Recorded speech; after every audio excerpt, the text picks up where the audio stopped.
i-review naman natin yung Moose RDA. Ano natin? Bibildan natin siya ng series gamit yung Fuse Clapton 28 gauge ng RAM wire. Cut mo muna.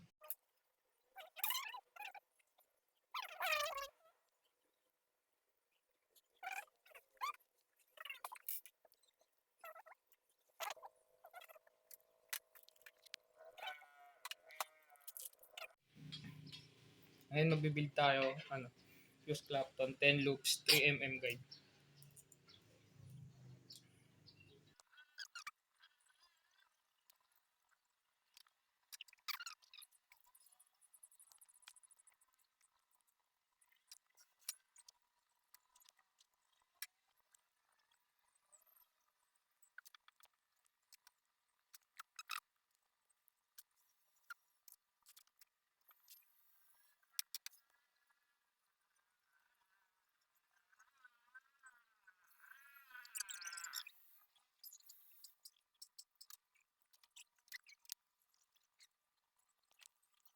So ito, okay na. Tapos na, napakita ko na sa inyo kung paano ko siya binildan.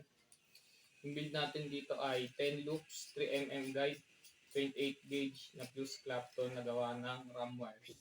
Tapos yung gamit natin fuse, pan pa rin pero 12 mg naman. Ito na, test-fire naman natin. Yan, wick. Naka-Scottish wick pala tayo dito para medyo matagal yung buhay ng cotton.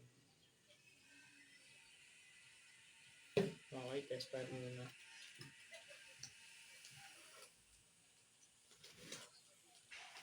Burn muna natin mga una. Pag natuyo, lagyan natin ulit para pumasok na yung lasa ng juice. Yan. Isa pa.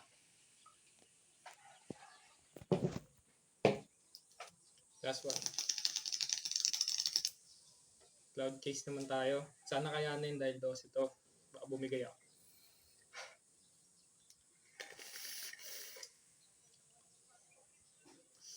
Hindi kaya. 12. So papalit tayo ng juice. Pero pan pa rin. 3mg naman. Para mapakita natin yung clouds.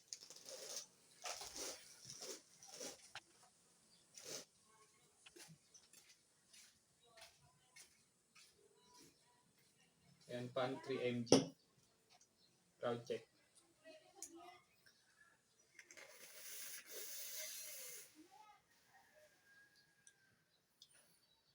So masasabi natin dito, maganda yung airflow niya.